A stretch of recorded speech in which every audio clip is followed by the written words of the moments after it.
पुणे महानगरपालिकेत नव्यानं समाविष्ट झालेल्या गावांची टॅक्स माफी, पाणी प्रश्न आणि नागरी सुविधा या प्रश्नांवरती राष्ट्रवादीचे हवेली तालुका अध्यक्ष जनसेवक प्रशांत भाऊ भारळे पाटील यांनी पुणे मनपा विरोधात हजारो ग्रामस्थांसमवेत मंतरवाडी उरळी चौकात आज जनआक्रोश रास्ता रोको आंदोलन केले।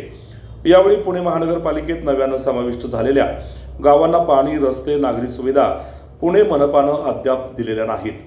पुणे मनपाचा भरमसाठ अन्यायकारक टॅक्स नागरिक भरणार नाहीत, आधी सुविधा द्या, पाणी द्या, टॅक्समध्ये 40% सवलत द्या, अन्यथा मनपा आयुक्तालयावर प्रचंड मोर्चा काढून महानगरपालिकेचे कामकाज बंद पाडू असा खणखणीत इशारा जनसेवक प्रशांत भारळे यांनी यावेळी बोलताना दिला। तर नव्यानं समाविष्ट झालेल्या गावांचा पाणी, टॅक्स, नागरी सुविधांचा प्रश्न उपमुख्यमंत्री अजितदादा पवार यांच्या समोर मांडून सोडवण्याचा प्रयत्न करणार असल्याचे यावेळी प्रसार माध्यमांशी बोलताना राष्ट्रवादी काँग्रेसचे जिल्हाध्यक्ष प्रदीप गारटकर, पीडीसी बँकेचे चेअरमन दिगंबर दुर्गाडे सर यांनी सांगितले। यावेळी नगरसेवक गणेश ढोरे, राष्ट्रवादीचे माजी तालुका अध्यक्ष राहुल चोरघडे, माजी सरपंच तात्यासाहेब भाडळे, राष्ट्रवादी युवक अध्यक्ष प्रजिताबा हरपळे, आदर्श माजी सरपंच उत्तम भाऊ गायकवाड, राष्ट्रवादीच्या महिला अध्यक्ष हवेली प्राची देशमुख, माजी सरपंच नीता भाडळे, माजी सरपंच अशोक नावले, दास काका महेंद्र चौरे, उरळी राष्ट्रवादी महिला अध्यक्षा अंजली भाडळे, दीपाली गायकवाड, सुवर्णा झांबरे, नवनाथ निगडे, आदर्श नगर, स्वामीराज पार्क, प्रणव पार्क येथील रहिवासी, उरळी देवाचीचे ग्रामस्थ, महिला, राष्ट्रवादी काँग्रेस आणि सर्वपक्षीय कार्यकर्ते मोठ्या संख्येने जन आंदोलनाप्रसंगी उपस्थित होते। पुणे मनपा सहाय्यक अभियंता श्रीयुत लहाने आणि महानगरपालिका अधिकाऱ्यांनी आंदोलनकर्त्यांकडून निवेदन स्वीकारले। या प्रसंगी जनसेवक प्रशांत भारळे यांच्यासह महिलांनी आक्रमक होऊन पाणी पुरवठा टँकर चालकांचा भ्रष्टाचार, मनमानी कारभार अधिकाऱ्यांसमोर मांडून नागरी सुविधा द्या, टॅक्समध्ये 40% सवलत द्या, पाणी पुरवठा मुबलक करा अथवा याहून तीव्र जन आंदोलन करू असे बजावत पुणे मनपा विरोधात जोरदार घोषणा दिल्या। हडपसर पोलिसांनी यावेळी चोख बंदोबस्त ठेवला होता, त्यामुळे कुठलाही अनुचित प्रकार यावेळी घडला नाही। पाहूया या आंदोलनाचा हा वृत्तांत। पुणे महानगरपालिकेत आमची गावे समाविष्ट होऊन 6 वर्षापेक्षा जास्त कालावधी झाला, पण पुणे महानगरपालिकेने टॅक्स गोळा करण्याच्या व्यतिरिक्त आमच्या गावांना म्हणजे उरळी, फुरसुंगीसह इतर जी 11 गावं होती त्या गावांना कोणत्याही प्रकारच्या सुविधा पुरवल्या नाही। ज्या सुविधा पुरवल्या त्या नॉमिनल म्हणजे तुटपुंच्या प्रमाणात सुविधा पुरवल्या की ज्या ठिकाणी आम्हाला शेकडो टँकर पाणी पाहिजे होतं त्या ठिकाणी आम्हाला 40 आणि 50 टँकरमध्ये, आज फुरसुंगीसारख्या गावची लोकसंख्या 2 ते 3 लाख आहे, उरुळसारख्या गावची लोकसंख्या 40-50 हजार आहे, तसेच इतर गावांची पण अवस्था आहे। आणि हे आंदोलन करण्याचा मुख्य उद्देश म्हणजे इथून मागे प्रत्येक पक्षाचा पुढारी असेल किंवा गावकरी असेल, आम्ही प्रत्येक जणांनी निवेदन दिले होते की आमचा टॅक्स कमी करा, पण पुणे पालिका प्रशासनाच्या आयुक्तांनी आमच्या टॅक्स संदर्भात कुठलीही ठोस भूमिका न घेता आमचा टॅक्स गोळा करत गेले। आज आमचा टॅक्स ग्रामपंचायत असताना 10,000 रुपये होता, तो टॅक्स आज आम्हाला 1.5 लाख रुपये भरावा लागतो। साधारणतः 13 पटीची वाढ या टॅक्समध्ये झालेली आहे। आज जर तुम्ही तुम्हाला उदाहरण द्यायचं झालं तर 50 लाखाची बिल्डिंग बांधली, ते जर ते लोन घेऊन ती बिल्डिंग बांधतोय, त्याचं कर्ज त्याला फेडताना 50,000 रुपये त्याला हप्ता येतो आणि पालिका प्रशासनाचा वर्षाला त्याला टॅक्स 2.5 लाख रुपये, मग ते भाड्याचं घर घेऊन राहिलेलं परवडलं नाही का आम्हाला? तर तुमच्या माध्यमातून ही विनंती आहे की तुम्ही तुमचा आवाज वाढवून महापालिका प्रशासनाला किंवा राज्य शासन असेल, जरी आमचे नेते आदरणीय अजितदादा असतील तर त्यांच्या भूमिकेने की आपले सरकार हे फक्त लोकहितासाठीच आहे, त्या भूमिकेतूनच आम्ही काम करत आहोत। आत्ता आमचे जिल्हाध्यक्ष आदरणीय प्रदीपदादांनी सांगितलं, सरांनी सांगितलं, दुर्गाडे सरांनी की आमचं सरकार हे फक्त लोकहितासाठीच काम करणार आहे। त्याच भूमिकेने आम्ही हवेली तालुका राष्ट्रवादी काँग्रेसच्या वतीने हे आंदोलन छेडलेले आहे। येत्या काळामध्ये दादांनी जसं अल्टिमेटम दिलेलं आहे, 1 महिन्यामध्ये जी कामं झाली नाही तर आम्ही हजारोच्या संख्येने पुणे महानगरपालिकेला घेराव करून आम्ही त्या ठिकाणी ठिय्या आंदोलन करणार आहे। तसंच या कार्यक्रमाला आवर्जून उपस्थित राहिलेले सर असतील, दादा असतील, राहुलजी चोरगडे असतील, आमच्या भागाचे नगरसेवक गणेशाबा ढोरे असतील, आमचे उपाध्यक्ष सुरेशांना झांबरे असतील, युवकचे अध्यक्ष प्रजिताबा हरपळे असतील, प्रकाशनाना हरपळे असतील, जिल्हा उपाध्यक्ष चंद्रकांतजी ढमाळ असतील, तसेच संतोषजी असतील, तसेच तात्या भाडळे असतील, नीताताई भाडळे असतील, उत्तम गायकवाड असतील, वडकीचे सरपंच, तसेच दासकाका असतील। मी या सर्वांचा मनापासून आभारी आहे। त्यांनी या आंदोलनाला वेळात वेळ काढून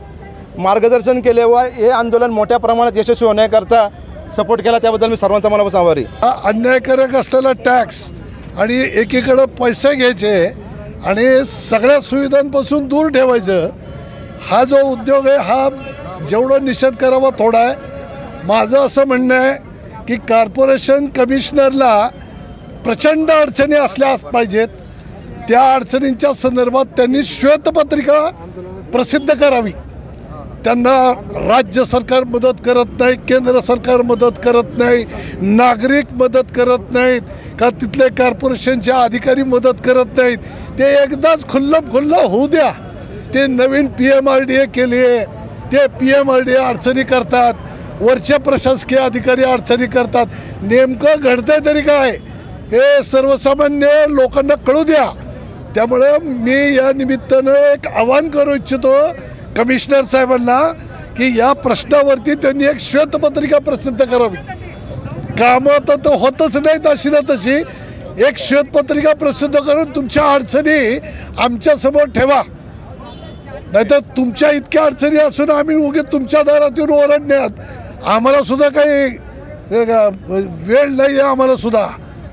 त्यामुळे एवढ्या सगळ्या लोकांवरचे अन्याय करून आज इथल्या लोकांवरती अन्याय, रस्ता अडवल्यामुळं येणाऱ्या जाणाऱ्यांवरती अन्याय, पोलीस त्यांच्यावरती दबाव, या सगळ्या गोष्टी करण्यापेक्षा त्यांच्या अडचणी एकदा त्यांनी लोकांना सांगाव्यात, मग आम्ही त्याच्या पुढचं आंदोलन ठरवू. माझं असं स्पष्ट मत आहे, सगळ्या या परिसरातल्या लोकांना चमत्कार दाखवल्याशिवाय नमस्कार नाही. त्यामुळं आपण सर्वांनी प्रचंड मोठ्या संख्येनं नियोजनबद्ध एक ताकदीनं मोर्चा काय असतो हे पुणे कॉर्पोरेशनच्या इतिहासात कधी कोणी बघितलं नसेल. एवढा मोठा एक मोठा मोर्चा. जरी आम्ही सत्तेमध्ये असलो तरी आमच्या नेत्यांना, अजितदादांना, या जिल्ह्याच्या पालकमंत्र्यांना, नागरिकांच्या या ज्या काही अडचणी आहेत हे त्यांच्यासमोर मांडणं हे राष्ट्रवादी काँग्रेस पार्टीचं आमचं कर्तव्यच आहे. या कर्तव्याच्या पोटी आज हा रस्ता रोको झालेला आहे. या ठिकाणी असणारा कचऱ्याचा प्रचंड मोठा प्रश्न आपल्याला पुणे महानगरपालिकेच्या हद्दीमध्ये जाणवतोय. या लोकांच्या त्या ठिकाणी इतक्या माशा या ठिकाणी असतात, घरामध्ये सगळ्या प्रकारचा वास, दुर्गंधी त्या ठिकाणी येत असते, आजार पण त्या ठिकाणी वाढत असतं, पाणी प्रदूषित होत असतं. तेच पाणी पिण्याची पाळी या सगळ्या परिसरातल्या लोकांच्यावरती आली. त्या संदर्भात लोकांनी अनेक प्रकारचे आंदोलनं या ठिकाणी केले. त्या आंदोलनाला काही प्रमाणामध्ये त्या ठिकाणी यश आलं, काही प्रमाणामध्ये त्या ठिकाणी अजूनही अपयश आलं. म्हणून हा जो कचऱ्याचा प्रश्न त्या ठिकाणी कायमस्वरूपी निघाला पाहिजे आणि या लोकांना दुर्गंधीपासून दूर केलं पाहिजे. सर्वात महत्त्वाचा प्रश्न या ठिकाणचा असणार रस्त्याचा. प्रचंड खड्डे या रस्त्याला पडलेले आहेत. सातत्याने या ठिकाणी वारंवार आंदोलनं केली. त्या ठिकाणी शासनाला, केंद्र सरकार, राज्य सरकार, महानगरपालिका यांच्याकडे सातत्यानं पाठपुरावा केला, पण अजूनही या रस्त्याला म्हणावं तसं त्या ठिकाणी यश येत नाही. हा रस्ताही त्या ठिकाणी ताबडतोब झाला पाहिजे. आणि सगळ्यात महत्त्वाचा पिण्याच्या पाण्याचा प्रश्न. खरं तर खडकवासला धरणातून त्या ठिकाणी पाणी आणलं पाहिजे आणि परमनंट स्वरूपाचा फुरसुंगी असेल, उरुळी देवाची असेल, वडकी असेल, सगळा परिसर किंवा मंतरवाडी असेल, भेकराई नगर असेल, या ठिकाणचा पाण्याचा प्रश्न सुटला पाहिजे. भुयारी पद्धतीने या ठिकाणी पाणी पाईपलाईन आणलं पाहिजे आणि कायमस्वरूपी यांना 24 तास पाणी या लोकांना त्या ठिकाणी दिलं पाहिजे. कारण यांचा हक्क यांनी सहन केलं आहे, यांनी इथं त्रास सहन केला आहे, दुर्गंधी सहन केली.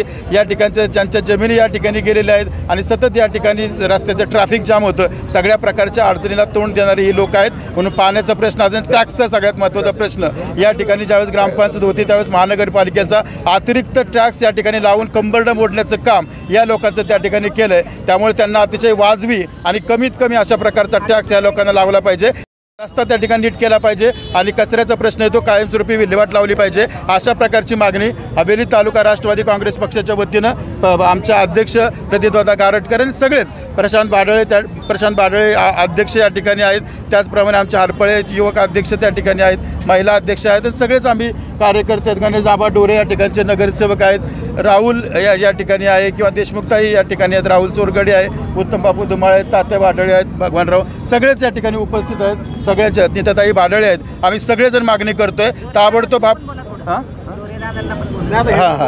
मी सगळ्यांच्या वतीने पुन्हा एकदा या ठिकाणी मागणी करतो. मुख्यमंत्री, उपमुख्यमंत्री सर्वांच्यापर्यंत हे निवेदन खासदार आमदारांच्यापर्यंत आम्ही पोहोचूच. पण हे झालं नाही तर यानंतर सुद्धा पुन्हा उग्र आंदोलन करण्याची वेळ ग्रामस्थांवरती येऊ देऊ नका. महिलांसाठी पाणी मिळावं. 8 दिवसातून एकदा महिलांना पाणी येतं. त्यांना नीट जेवायला बसलं तर त्यांना पाणी आलं तर जेवतात. ताटावरून उठावं लागतं. मुलांना शाळेत आणावं लागतं. त्यांना जाता येत नाही. शाळा बुडवाव्या लागतात मुलांच्या. 8-8 दिवसातून जर पाणी येणार तर ह्यांनी कसं भागवायचं 8 दिवस? टॅक्स घेताना तुम्ही सगळं व्यवस्थित घेता, पाणी का देत नाही तुम्ही? पाण्यासाठी तुम्ही वारंवार महानगरपालिकेशी संपर्क साधता? कंटिन्यू आम्ही संपर्क साधत राहतो. आता इथे ट्रँकर पद्धत आहे. माझ्या इथं लाईननी पाणी येतं. लाईनवाल्याला फोन केला की सांगणार आज नाही, उद्या येणार, उद्या नाही, परवा येणार. एखाद्याने म्हणायचं आम्हाला पैसे द्या, कुणीतरी म्हणायचं आम्हाला काहीतरी द्या, असं म्हणजे त्यांना सारखं काहीतरी देत राहायचं, तेव्हा ते आपल्या लाईनला पाणी सोडणार. म्हणजे पाण्याच्या समस्येबरोबर रस्ता पण खराब आहे, ती पण मोठी अडचण. रस्ता तर एवढा खराब आहे, आमच्या एरियात एवढं ट्रॅफिक जाम होतं. पालखी मार्ग म्हणून पूर्ण पुरंदरचं काम झालंय, आमच्याच टप्प्याचं काम का राहिलंय?